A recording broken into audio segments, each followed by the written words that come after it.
یہ معاذ اللہ کوئی غاب نہیں، یہ قرآن مجید نے بیان فرمایا کہ ایک جماعت مل کے صرف خزانے کی، تو حضرت سیدنا موسیٰ علیہ السلام نے کہا زکوٰۃ دو۔ زکوٰۃ کے معاملے میں لوگ ہیل و حجت سے کام لیتے، غریب ہو جاتے۔ اس کو کہا زکوٰۃ دو تو کہنے لگا آپ کی تو میرے مال پہ نظر ہے۔ اب نے فرمایا تو بڑا بیوقوف ہے، مال تجھے اللہ نے دیا ہے نا، اللہ کے رستے میں دے۔ یہ کام ذرا مشکل ہے کہ اس کو بار بار کہا تو اس نے نہ بجائے اس کے کہ وہ مال دیتا، اس نے حضرت موسیٰ پہ الزام لگا دیا، ایک عورت کو تیار کر کے لایا۔ یہ الزاموں والا کیس سنتے آ رہے ہیں آپ کہاں تک؟ حضرت یوسف پہ بھی لگا، جناب مریم پہ بھی لگا، حضرت سیدنا موسیٰ کلیم پہ بھی لگا، اور حضرت عیسیٰ پہ بھی سارے ہوئے نا الزامات۔ آپ کیا بات کرتے ہیں؟ الزام لگانا، بہتان ترازی کرنا، اور ہمارے یہاں اچھی بات دل سے پھیلتی ہے، بری خبر وہ جلدی پھیل جاتی۔ ایک عورت کو تیار کر کے لایا معاذ اللہ تعالیٰ حضرت موسیٰ پر الزام لگانے کے لیے، اور جب وہ بی بی آپ کے سامنے لا کے کھڑی کی تو حضرت موسیٰ نے جلال فرمایا تجھے قسم ہے اللہ کی عزت کی، سچ سچ بتا معاملہ کیا ہے؟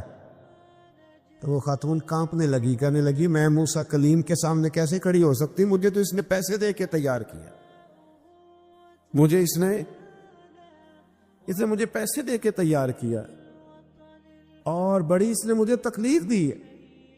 یہ جب کہا تو حضرت موسیٰ علیہ السلام رونے لگے کہ تو سارا کچھ کرتا پر میری سفید چادر پہ داغ تو نہ لگانے کی کوشش کر۔ آپ رونے لگے۔ آپ یقین کریں لوگ تکلیف دیتے ہیں، بعضوں کا ایسی بات کرتے ہیں جس کا کوئی وجود نہیں ہوتا، تو یہ کچھ لوگ کر دیتے ہیں لیکن وہ سمجھتے نہیں، کہتے ہیں آپ حوصلہ کریں، آپ درویش ہیں۔ حضرت موسیٰ سے بڑا درویش کون ہوگا؟ کلیم تھے نا اللہ کے، بڑا جگرا ہے نا، لیکن رو پڑے، کہنے لگے تجھے ایسا نہیں کرنا چاہیے، کہنے لگے اللہ اب اسے سزا دے۔ تو رب کریم نے اس کے سارا ساز و سامان سمیت اسے زمین میں دھنسا دیا، وہ زمین میں غرق ہو گیا اپنے خزانے سمیت۔ امام اعظم ابو حنیفہ رحمۃ اللہ تعالی علیہ کچھ لوگ حسد کرنے لگے، تو ایک عورت ایک دفعہ آ گئی، کہنے لگی کوئی مسئلہ پوچھنا ہے۔ یہ بڑا کٹھن سا معاملہ ہوتا ہے، جو آدمی جو کام کر رہا ہوتا ہے کوئی روپ دھار لیتے، مسئلہ کچھ نہیں، اندر آئی تو باہر سے شور ہو گیا، لوگ آ گئے، کوتوال کو بلا لیا، معاذ اللہ امام صاحب کے پاس بی بی ہے، جیل میں لے گئے، سویرے فیصلہ کریں گے۔ رات کو نا ساری رات امام اعظم نے نماز پڑھی، ساری رات، اور کہنے لگے اللہ اب تو میں بوڑھا ہو گیا، اس حال میں اب ان سوالوں کا جواب دوں گا۔ وہ عورت بھی ساتھ بند تھی، اس عمر میں ان سوالوں کے جواب، یار بڑا مشکل ہوتا ہے۔ اللہ اکبر، اس عمر میں امام صاحب رو رہے تھے تو اس عورت کا دل نرم ہو گیا، امام صاحب سے کہنے لگی مجھے غلطی ہو گئی، میں نے پیسے کسی سے پکڑ لیے تھے، حضور آپ تو اللہ کے نیک بندے۔ امام صاحب کہنے لگی اب ایک نیکی کر، کوتوال سے کہہ کہ مجھے کوئی تکلیف ہے تو میں دوا کھا کے واپس آ جاؤں گا۔ تو وہ کوتوال تو پہلے ملا ہوا تھا، اس نے اس کو کہا کہ مجھے کوئی تکلیف ہے میں گھر جاتی ہوں، دوا کھا کے واپس۔ امام صاحب نے سمجھا دیا، وہ گئی تو جو برقع اس نے پہنا ہوا تھا نا نقاب ساری عورتیں، وہ جا کے نا اس نے امام صاحب کی بیوی کو دیا، امام صاحب نے اس کو سمجھا کے بھیجا تھا، وہ برقع گھر لے گئی اور جا کے زوجہ کو ساری بات سنائی، وہ دوائی کھانے گھر چلی گئی اور زوجہ برقع پہن کے تھانے آ گئی۔ سویرے قاضی کے سامنے بھیج ہوئے تو کہنے لگا جی آپ اتنے بزرگ ہو کے عالم ہو کے بیوی کے ساتھ اکیلے؟ فرمایا میری بیوی ہے تو میں نے اکیلے ہی ہونا تھا اس کے ساتھ، اور کس نے ہونا تھا؟ جناب آپ کی بیوی۔ فرمایا بلاؤ میرے سسر کو، اور بلاؤ محلے کی 10-12 عورتوں کو بھی دیکھ لے۔ انہوں نے دیکھا تو امام صاحب کی بیوی نکل آئی۔ وہ جتنے تھے نا الزام لگانے والے وہ اب غور سے دیکھ رہے تھے، تو ایک کہنے لگا امام صاحب سے یہ کیا ہوا؟ فرمایا قرآن ہے وَتُعِزُّ مَن تَشَاءُ وَتُذِلُّ مَن تَشَاءُ، یہ قرآن ہے، ہونا کیا تھا؟ رب نے اپنا وعدہ سچا کر کے دکھایا ہے۔ تو اس نے بھی الزام لگایا، پھر سزا یہ ملی کہ وہ ہمیشہ کے لیے زمین میں دھنستا۔ دولت کون دیتا ہے؟ اللہ دیتا ہے نا، تو اگر اللہ کہے تھوڑی سی واپس بھی کرو، بندیاں دے خرچے بچ جاندے نے، تھوڑی سی واپس مانگ لے تو ہاتھ تنگ ہو جاتا ہے۔ کہ خاتون نے ایک دفعہ مجھے پیغام دیا تو میں بڑی اس کی بات سن کے مجھے عجیب لگا۔ وہ کہنے لگی کہ دوسری جگہ میری شادی ہوئی ہے، مجھے طلاق ہو گئی تھی، تو مجھے ایک تانا روز سننے کو ملتا ہے تو اتنی اچھی ہوتی تو وہاں نہ رہ لیتی۔ تو بھئی یہ کوئی تانے والی بات ہے؟ کو ضروری ہے کہ بیوی غلط ہوتی ہے تو طلاق ہوتی ہے؟ اللہ کے محبوب علیہ السلام کی 2 صاحبزادیوں کو ابو لہب کے 2 بیٹوں نے طلاق بھیج دی تھی، کس کی غلطی تھی؟ تو آپ کیا کہہ سکتے ہیں یہاں کیوں طلاق؟ تو اتنی جلدی بات تھوڑی کر دیں گے آپ، تھوڑی احتیاط فرمائیں بولنے۔ حضرت عبداللہ ابن عباس فرماتے ہیں میرے نبی پاک علیہ السلام نے میری تربیت فرمائی، اور محبوب پاک علیہ السلام نے فرمایا عبداللہ یاد رکھنا، یہ نوجوان دوست میری بات لکھ لیں، پریشان لوگ میری بات لکھ لیں، جن کے پاس قوت فیصلہ نہیں وہ اس بات کو لکھ لیں۔ حضرت عبداللہ ابن عباس فرماتے ہیں میرے نبی پاک علیہ السلام نے مجھ سے فرمایا تھا عبداللہ سن، اگر ساری دنیا مل کے تیرا کوئی نفع کرنا چاہے کر نہیں سکتی جب تک میرے رب کی رضا نہ ہو، اور فرمایا ساری دنیا مل کے تیرا کچھ بگاڑنا چاہے تو عبداللہ بگاڑ نہیں سکتی جب تک رب کریم کی حکمت کا تقاضا نہ ہو۔ لوگوں سے ڈرنا، لوگوں کی طرف دیکھنا، ماحول دیکھ کے اپنے راہ کا تعین کرنا، ہر بندے کے خیالات کے مطابق ڈھلنے کی کوشش کرنا، فلانا نہ ناراض ہو جائے، فلانا نہ ناراض ہو جائے، وہ جس نے ہونا ہو جائے، بس رب اور رسول ناراض نہ ہو۔ اپنی زندگی میں اپنے مالک کو مولا جان کے، بل اللہ مولاکم، اللہ تمہارا مولا ہے، وَهُوَ خَيْرُ النَّاصِرِينَ، وہ بہترین مددگار ہے۔ توجہ جب بھی کریں رب کی جانب کریں، اپنے دل کا قبلہ درست رکھیں، سوچوں کے زاویے سیدھے رکھیں۔ میرے بھائی مالک جب بندوبست کر دے نا، جب مالک بندوبست کرتے پھر ایسا بندوبست کرتا ہے کہ لوگوں کے پاس نا چارہ نہیں رہتا۔ حضرت مریم رضی اللہ تعالی عنہا پاک باز تھی، مسجد میں رہی تھی، پر مالک کی حکمت کے تقاضے بڑے عجیب ہے نا۔ پھر جناب مریم کو اللہ تعالیٰ نے بغیر شوہر کی اولاد عطا کر دی۔ یہ بات ہی ایسی تھی، کسی نے کہا تھا کہ مخلوق تو فنکار ہے اس درجہ کے پل بھر میں سنگے در کعبہ سے بھی اصنام تراشے، تم کون ہو کیا چیز ہے داغے کبابی، لوگوں نے تو مریم پہ بھی الزام تراشے۔ تو لوگوں نے کہا کدھر سے لے آئی بچہ، تیرا باپ تو ایسا نہیں تھا، کہاں سے لے آئی؟ اللہ کرے میں آپ کو سمجھا سکوں، ذرا اپنے آپ کو وہاں کھڑا کریں کہ ایک پاک باز عورت، پاک باپ کی بیٹی، طیب ماں کی بیٹی، اور اللہ کے گھر میں پرورش پانے والی خاتون، ایک وہ وقت اور ایک یہ وقت کہ اس عورت کو کٹہرے میں کھڑا کر کے پوچھا جا رہا ہے کہ معاذ اللہ تیری گود میں بچہ جائز نہیں ہے، کہاں سے لائی ہے؟ اب خود سے صفائیاں بندہ کتنی کو دے، کتنی کو وضاحتیں کرے۔ اور میں نے تو اپنی زندگی میں دیکھا ہے زیادہ وضاحت دینے والے کو بھی لوگ جھوٹا سمجھنے لگ جاتے ہیں، زیادہ وضاحت دینے پر بھی لوگ کمزوری کا اظہار سمجھتے ہیں کہ کمزور پڑ گئے۔ آپ صلح کی کوشش کرتے ہیں، سامنے والا بزدل سمجھ لیتا ہے، زیادہ وضاحتیں بھی کمزور کر دیتی ہیں۔ اب حضرت مریم کو کٹہرے میں کھڑا کر کے کہا بچہ کس کا ہے؟ تو پھر خدا بندوبست جب کرے، اللہ جب مددگار ہو، تو پھر حضرت مریم کی گواہی درختوں سے نہیں دلوائی، اس نے پتوں سے نہیں دلوائی، پھر فرشتے نہیں بھیجے۔ حضرت مریم کہنے لگی مجھ سے نہ پوچھو، وہ جو پنگوڑے میں ہے اسی سے پوچھ لو، ان سے پوچھو نا، وہ کون ہے پوچھ لو، ان سے کر لو سوال۔ انہوں نے کہا پنگوڑے میں چند دنوں کا بچہ یہ جواب دے گا؟ مددگار تھا رب،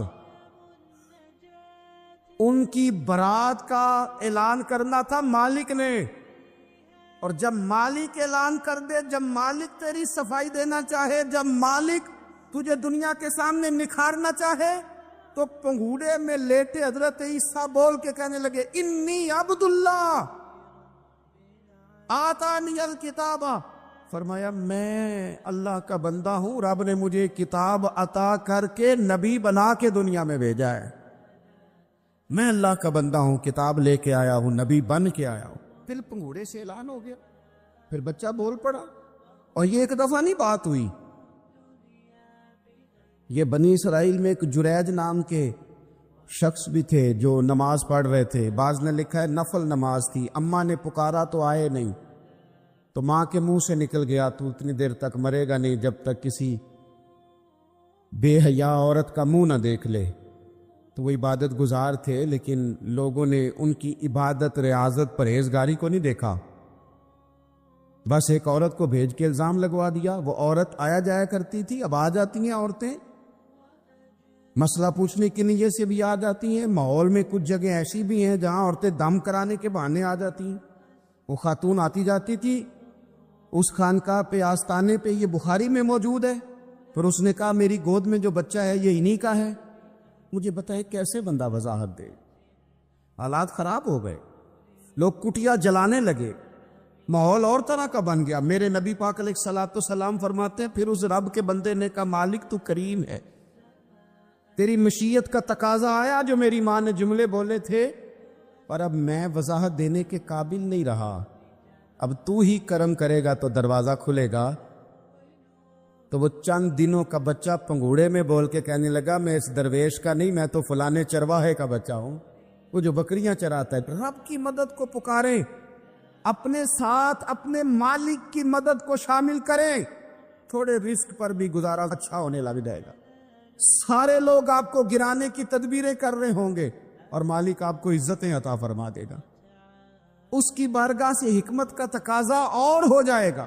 ہم نے ساری زندگی لوگوں کو راضی کرنے میں گزار دی، ساری زندگی بڑھاپا آ گیا بچوں کو پالتے، اور بچوں نے آخری عمر میں کہہ دیا ابا اگر کوئی ڈھب کا کام کر لیتے تو آج ہمارے دن بھی پھر نہ جاتے۔ ساری زندگی گزار دی بہن بھائیوں کو راضی کرنے میں، ساری زندگی گزار دی ذمہ داریاں اٹھانے میں، ان کو 99 دفعہ دیا، ایک دفعہ نہیں دیا تو انہوں نے کہہ دیا تو نے تو کبھی دیا ہی نہیں، تو تھا ہی نہیں۔ ساری زندگی محلے داروں، علاقے والوں کو راضی کرنے میں گزار دی۔ اور میں نے ایسے لوگ بھی دیکھے دین کے لیے وقت گزارا، لیکن جب بڑھاپے میں دانت کام نہ کرتے تھے تو وقت کے مفتیوں کو بھی مسجدوں کی کمیٹیوں نے کہہ دیا اب آپ کی سمجھ نہیں آتی، ہم نے خطیب کو یور رکھنا ہے، نہ دیکھو دنیا کی طرف، دنیا رلا دیتی ہے، نہ راضی کرو بندوں کو، بندے تھکا دیتے، نہ پیچھے بھاگو ہر وقت دنیا داروں کے، یہ انسان کو کمزور کر دیتے ہیں۔ وہ تو کریم ہی بڑا ہے، 2 آنسو زمین پر بعد میں گرتے ہیں، بندے کے گناہ سارے پہلے معاف فرما دیتا ہے۔ اللہ کی مدد کا حصول، اپنے مالک کی مدد کی طرف بڑھنا، آپ کو بدر کی جنگ بھی یہی درس دے گی، آپ کو احد کا میدان بھی یہی سبق دے گا، فتح مکہ بھی یہی سبق دے گا۔ میرے دوستو، جب رب مدد فرمائے، جب اللہ مددگار بنے، دوستوں سے ایک بات اکثر کرتا ہوں، میں کہتا ہوں کہ جتنے درد سے آپ امیر کو اپنی کہانی سناتے ہیں نا، اور جس طرح آپ کے آنسو بات کرنے سے پہلے گر جاتے ہیں کہ غریب ہیں، بچیاں ہیں، کاروبار نہیں، او میرے سنگیو، اس سے آدھے آنسو اپنے رب کی بارگاہ میں بکھیرو، اس کے حضور عرض گزار ہو جاؤ، اس سے طلب کرو۔ ایک وقت انسان پر زندگی میں ایسا آتا ہے کہ اسے یوں محسوس ہوتا ہے کہ میرا سایہ بھی ذرا سا پیچھے ہٹ گیا ہے، اسے یوں لگتا ہے کہ میں کسی سہارے پہ ہاتھ ڈالتا ہوں تو وہ بھاگ جاتا ہے مجھ سے، لیکن مالک کی بارگاہ ایسی عظیم بارگاہ ہے، رب رسول کے آستانے اتنے بڑے ہیں کہ آپ جب وہاں کشکول طلب دراز کرتے ہیں تو جھولی پھیلانے میں دیر لگتی ہے، ان کو بھرنے میں تو کوئی دیر نہیں لگتی۔ ہم نے اپنا سوچ کا قبلہ ہی دنیا کو بنا لیا ہے، یہ جو اللہ والوں کی مدد ہے یہ تو ہے نہیں، اللہ ہی کی مدد ہے، لیکن یہ جو سیٹھوں کی طرف توجہ کرنا، نوابوں کی طرف توجہ کرنا، دنیا داروں کی طرف توجہ کرنا، اور اپنا مزاج اس طرح کا بنا لینا، یارو گردن کو جھکا دیتا ہے خیرات کا پتھر، جہاں میں مانگنے والوں کے سر کبھی اونچے نہیں ہوتے۔ اور اقبال کہتے ہیں غیرت ہے بڑی چیز جہانے تگ و دو میں، پہناتی ہے یہ فقر کو تاج سردارا۔ میں عرض کروں گا کہ اپنی آپ جب توجہ کا قبلہ اللہ رسول کو بنائیں گے تو رب فرماتے ہیں وَيَرْزُقْهُ مِنْ حَيْثُ لَا يَحْتَسِبُ، میں نہ تجھے وہاں سے رزق دوں گا جہاں سے کبھی تیرا گمان بھی نہیں کیا ہوگا۔ یہاں سے بھی مل سکتا ہے، تو نے سوچا بھی نہیں ہوگا۔ بخاری شریف میں حدیث ہے، حضرت جابر ابن عبداللہ فرماتے ہیں نبی پاک صلی اللہ علیہ وسلم نے 300 لوگوں کا ایک لشکر روانہ کیا کسی مہم کے لیے، کسی جہاد کے لیے۔ حضرت ابو عبیدہ بن جراح رضی اللہ تعالیٰ عنہ امیر لشکر تھے۔ فرماتے غربت اتنی زیادہ تھی، بھوک اتنی زیادہ تھی کہ ایک ایک کھجور دن میں ایک وقت کھانے کو ملتی تھی، اور کچھ دن ایسے آئے کہ اب کھجور بھی نہیں مل رہی۔ فرماتے اتنی زیادہ بھوک لگی مجاہدین کو 300 بندہ پتے کھا کے گزارا ہونے لگے۔ یہ بخاری میں موجود ہے۔ آپ فرماتے کہ دریا کے کنارے ہمارا پڑاؤ تھا، ٹھہراؤ تھا، جب بھوک سے نڈھال ہو گئے نا وَيَرْزُقْهُ مِنْ حَيْثُ لَا يَحْتَسِبُ، اللہ وہاں سے روزی دیتا ہے، گمان بھی نہیں ہوتا۔ فرماتے ہیں ایک مچھلی اللہ تعالیٰ نے دریا کے کنارے بھیجی، فرماتے ہیں وہ تھی تو مچھلی پر پہاڑ جتنی تھی۔ بخاری میں لفظ ہیں، حضرت جابر ابن عبداللہ رضی اللہ تعالیٰ عنہ فرماتے ہیں 300 آدمی 18 دن تک اس مچھلی کو کھاتے رہے، مچھلی ختم ہی نہیں ہوئی۔ مچھلیاں نہیں، مچھلی کہتے ہیں 18 دن 300 بندہ کھاتا رہا، مچھلی ختم ہی نہیں ہوئی۔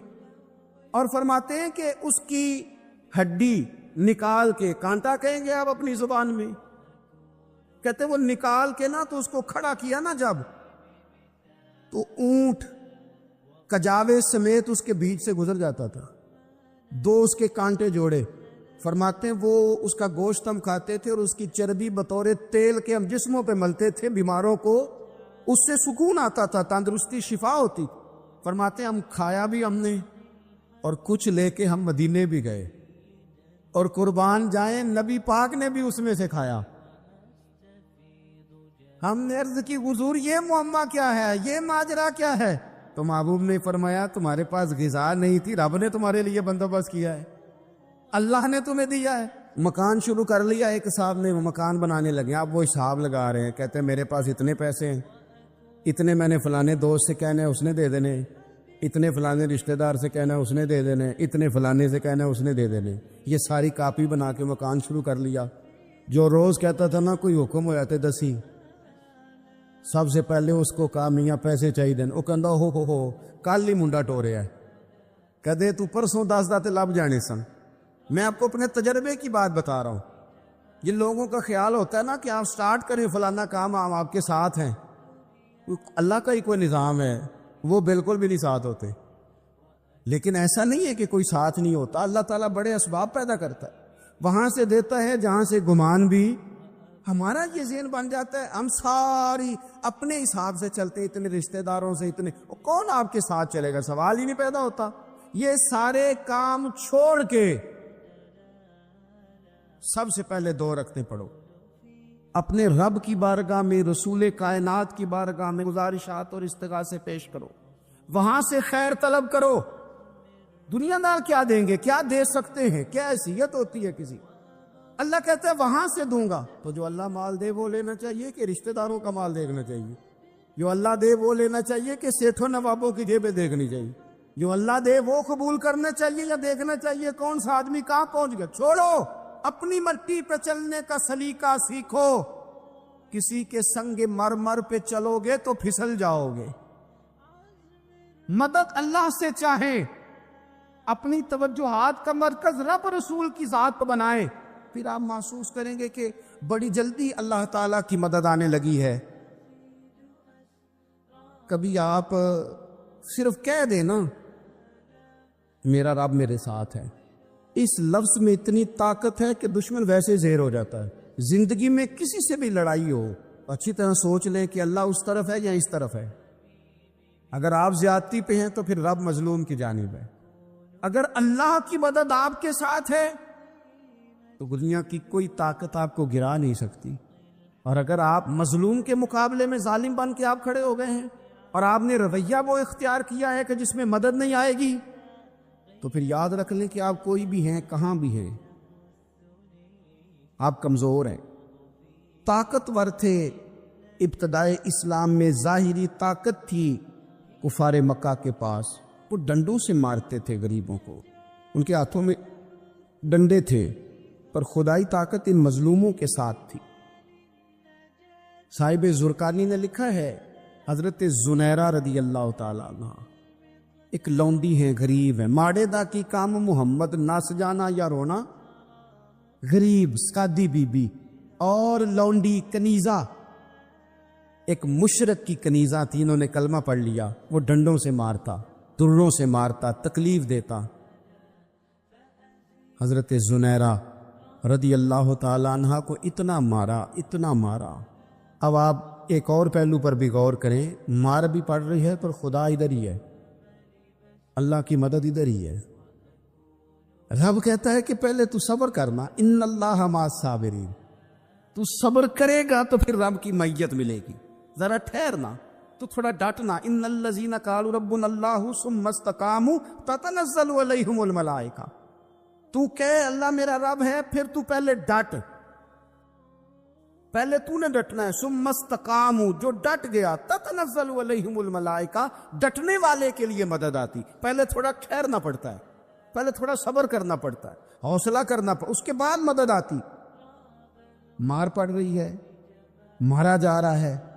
حضرت زنیرہ کو ان کا مالک جو ہے ظاہری آقا وہ مار رہا ہے، یہ کنیزہ ہے، اتنا مارا، اتنا مارا، ان کی بینائی چلی گئی، نظر آنا بند ہو گیا. ابو جہل آیا اور کہنے لگا زنیرہ دیکھا نا ہمارے بت تیری آنکھیں لے گئے، معاذ اللہ، لات و منات ہمارے بتوں نے تجھے اندھا کر دیا. اب ایسا نہیں ہے کہ بی بی روتی جا رہی ہے، روتی جا رہی ہے، مایوسی مایوسی، معاذ اللہ، پریشانی، غریبی بڑی ہے، پوچھنے والا کوئی نہیں، یہ باتیں نہیں. کیا جملے ہیں خاتون کے، کیا لفظ ہیں. ابو جال نے تنزیہ کہا، معاذ اللہ، کہنے لگا دیکھا نا ہمارے بتوں نے تجھے اندھا کر دیا. تو جناب زنیرہ آنکھوں کی بینائی گئی ہے، رات کو گئی ہے، دکھ ابھی تازہ ہے، لیکن اللہ پہ جو توکل ہے، اپنے مالک سے جو رشتہ ہے، وہ اتنا مضبوط ہے، اتنا طاقتور ہے، اس میں اتنی گہرائی ہے کہ حضرت زنیرہ بول کے نا اتنی قوت سے بولی، اتنی طاقت سے بولی کہ پورے کفر پر لرزہ طاری ہو گیا. فرمانے لگی تمہارے بتوں کی کیا اوقات ہے کہ میری بینائی لے جائیں، یہ میری رب کی حکمت کا تقاضا ہے.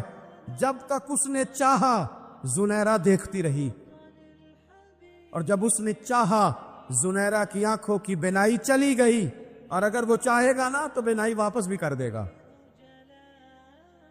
اگر ہو ذوق یقین پیدا تو کٹ جاتی ہیں زنجیریں، اگر وہ چاہے گا تو بینائی آ بھی جائے گی. حضرت زنیرہ نے رات کو یہ لفظ کہے، ابو جال اور سارے کفار ڈر کے سن کے چلے گئے. آپ اطمینان سے آ کے بستر پہ سوئی. جب سویرے اٹھی تو اللہ نے آنکھوں کی روشنی واپس کر دی تھی. آنکھوں کی اب چھڑی پکڑی ہے، بازاروں میں گھومتی ہے، کہتی ہیں بلاؤ کدھر ہے تمہارے لات و منات، دیکھو میرے رب نے روشنی واپس کر دی. آ کر میرے ساتھ ادھر آ، ستمگر ہنر آزمائیں، تو تیر آزما ہم جگر آزمائیں. بیمار لوگوں یاد رکھو، کہہ دیا ڈاکٹر نے کہ تو بڑا بیمار ہے، تو بڑا کمزور ہے، یہ ہو گیا وہ ہو گیا، تو ڈاکٹر اپنے علم کے مطابق بات کر رہا ہے، ہوگا تو وہ جو میرا رب چاہے گا. کمزور ہو جانا، پریشان ہو جانا، تکلیف میں آ جانا، پتہ نہیں بات ہو گئی ہے تو جانے کیا ہو جائے گا. اپنی زندگی کے اندر اپنے رب سے رشتہ مضبوط کرے، رسول کائنات سے رشتہ مضبوط کرے، اللہ والوں سے رشتہ مضبوط کرے. حضرت زنیرہ نے پیغام دیا کہ زندگی میں جو جینا چاہتے ہیں تو وہ رب کا نام لے کے جی سکتے ہیں. جو اپنی زندگی میں خوشیاں دیکھنا چاہتے ہیں تو رسول اللہ کے نام پر خوشیاں دیکھی جا سکتی ہیں. توکل کی بنیاد پر بندہ خوشیاں لے سکتا ہے. اور اگر انسان میں توکل نہیں ہے تو پھر وہ اس کالے جادو سے بھی ڈر رہا ہے، وہ نیلے سے بھی ڈر رہا ہے، وہ پیلے سے بھی ڈر رہا ہے، وہ فلانے سے بھی ڈر رہا ہے، وہ میرے خلاف فلانا رشتہ دار سازش کر رہا ہے تو ڈر رہا ہے، فلانا میرے بارے میں یہ کر رہا ہے تو ڈر رہا ہے، وہ پتہ نہیں دنیا ادھر ہو جائے گی تو کیا ہو جائے گا، اٹھ باندھ کمر کیوں ڈرتا ہے؟ پھر دیکھ خدا کیا کرتا ہے۔ تو اس ساری گفتگو کا نچوڑ آپ کو یہ عرض کیا ہے، سب سے پہلے تو یہ کہ میدانوں میں مدد بھی اللہ کی، رزق میں مدد بھی اللہ کی، فصلیں خشک ہوں تو مدد پھر بھی اللہ کرے تو پھر ساری مدد، اور اگر انسان بیمار ہو تو پھر بھی مدد اللہ کی۔ تو اپنے اللہ کی جانب توجہ کو بڑھائیں، آپ اللہ سے مدد کے سوالی بنیں۔ ترمذی کی ایک حدیث ہے، میں آپ کو زندگی کا تجربہ بتاتا ہوں کہ جب میں بڑا پریشان ہوتا ہوں تو یہ والی روایت کھول لیتا ہوں، مزہ دیتی ہے۔ میرے نبی پاک علیہ السلام نے فرمایا اپنے دکھ سیٹھوں نوابوں کو نہ کہنا، مالداروں کا نہ کہنا، ورنہ اللہ تمہیں کبھی غنی نہیں کرے گا۔ فرمایا اپنے دکھ اپنے رب کی بارگاہ میں عرض کرنا، جلدی کرے یا دیر سے کرے اللہ تمہیں لوگوں سے بے نیاز کر دے گا، اللہ تمہیں غنی کر دے گا۔ رات کو بیٹھو نا اس کی بارگاہ میں۔ امام غزالی سے کسی نے پوچھا تھا، امام غزالی سے، کہ حضور اللہ کا بندے سے راضی ہونا کمال ہے یا بندے کا اللہ سے راضی ہونا کمال ہے؟ تو امام غزالی مسکرائے، فرمانے لگے رب تو بڑا ہی مہربان ہے، وہ تو بڑی جلدی راضی ہو جاتا ہے، وہ تو مسجد میں آ کے توبہ کرے تو اللہ راضی، کسی یتیم کے سر پہ ہاتھ پھیرو تو اللہ راضی، وہ تو کسی اندھے کو رستہ دکھایا تو اللہ راضی ہو گیا، وہ تو طوائف نے کتے کو پانی پلایا تو اللہ۔ امام صاحب فرمانے لگے یہ بندہ ہے جو اللہ سے راضی نہیں ہوتا، جس کے پاس اولاد نہیں وہ کہتا ہے چلو ایک بیٹی مل جائے تو میں راضی ہوں، بیٹی مل گئی تو کہتا اب ایک بیٹا بھی ملے تو پھر راضی ہوں، پھر کہتا ہے یہ دونوں اچھی تعلیم حاصل کر لے تو پھر میں راضی ہوں، پھر کہتا ہے یہ بہت زیادہ پیسے کمائے تو پھر میں راضی ہوں۔ بہرحال راضی ہوتا، لیکن جو راضی ہو جاتا ہے نا، اللہ اکبر، جو اللہ سے راضی سکھی بڑا رہتا ہے، سکون میں بڑا رہتا ہے، مطمئن بڑا رہتا ہے، جو سمجھ لیتا ہے نا کہ جو میرے رب نے بہتر سمجھا وہ میرے اللہ نے مجھے۔ میں کبھی کبھی سوچتا ہوں کہ یار حضرت بلال حبشی نے کوئی عہدہ نہیں مانگا ساری زندگی، انہوں نے نہیں کہا مجھے بھی ایک صوبے کا گورنر بناؤ میری بھی خدمات ہے، مجھے بھی وزیر خزانہ بناؤ میرا بھی کچھ بنتا ہے۔ ایک دفعہ نہیں کہا سیدنا بلال حبشی رضی اللہ تعالیٰ عنہ نے کہ میری بھی کوئی ڈیوٹی ایسی ہونی چاہیے کہ مجھے چلو سپہ سالار ہی بنا دیا جائے۔ ساری زندگی مسجد میں جھاڑو دیا تو اسی پہ راضی رہے، ساری زندگی محبوب کے مہمانوں کا لنگر پکایا تو اسی پہ راضی رہے، ساری زندگی میرے محبوب علیہ السلام کے بچوں کی نوکری کی تو اسی پہ راضی رہے، راضی بالرضا رہے۔ حضرت سیدنا موسیٰ علیہ السلام نے عرض کی کوہ طور پہ جا کے، مولا میری قوم پوچھتی ہے کہ کوئی ایسا کام بتا جو ہم کریں تو ہم سے راضی ہو جائے۔ حضرت موسیٰ کی قوم کا خیال تھا کہ تہجد کا حکم آئے گا تو پڑھیں گے، صدقات کا حکم آئے گا تو دیں گے، جہاد کی بات ہوگی تو کریں گے۔ کچھ جو نیک لوگ تھے ان میں سے انہوں نے یہ پیغام دیا کہ مالک ہمیں بتائے کہ وہ کس کام پہ راضی ہوتا ہے، ہم وہ کام کریں تاکہ اللہ ہم سے راضی ہو جائے۔ حضرت موسیٰ کلیم کہتے میں نے عرض کی مولا میری قوم پوچھتی ہے کہ کون سا ایسا کام کریں کہ تو راضی ہو جائے، تو رب کریم نے ارشاد فرمایا موسیٰ کہتے میرا خیال تھا کوئی لسٹ ملے گی، لیکن مالک نے ایک جملہ کہا، ایک جملہ، اور تفسیروں کے دریا بہا دیے۔ عرش کے مالک نے فرمایا موسیٰ ان سے کہو جا کے کہ وہ مجھ سے راضی ہو جائے، میں ان سے راضی ہو جاؤں گا، مجھ سے راضی ہو جائے۔ بندے اللہ سے راضی ہی نہیں راضی ہوتے، اللہ کی رضا پہ راضی رہیں، مالک کے فیصلوں میں اپنے دل میں کوئی بوجھ محسوس نہ کریں، اپنی زندگی اللہ کے فیصلوں دیکھیں نا، جو ماں باپ اللہ نے بڑے اچھے سمجھے وہ ہمارے لیے پسند کی، وہ اللہ نے ہمارے لیے جو اس نے ہمارے حق میں بڑے، جو بہن بھائی اللہ کرے آپ کو سمجھ آئے، جو بہن بھائی اس نے ہمارے حق میں بڑے اچھے سمجھے وہی بہن بھائی اس نے ہمیں عطا کیے، جس بیوی کو اس نے ہمارے گھر کے گلشن میں بہتر سمجھا اس کو لا کے اس نے ہمارے آنگن میں بٹھایا، اور جو اولاد اس نے ہمارے لیے باعث افتخار سمجھی وہ اولاد اس نے ہمیں عطا فرمائی۔ حضرت نوح علیہ السلام کا بیٹا کافر ہو گیا، پر کسی جگہ انہوں نے شکوہ نہیں کیا کہ مالک یہ کافر کیوں ہوا، اللہ کے قبضے میں ہے نا دل، پھیر سکتے ہیں نا، مقلب القلوب ہے، لیکن حضرت نوح نے دعا اللہ کی رضا پر راضی رہے. سمجھو کہ میرے حق میں جو بہتر تھا مالک نے وہ چیز مجھے عطا کر دی. ہم یہ سوچتے ہی نہیں کہ ہمیں نہیں پتا ہمارے حق میں بہتر کیا ہے، ہمارے رب کو پتا ہے.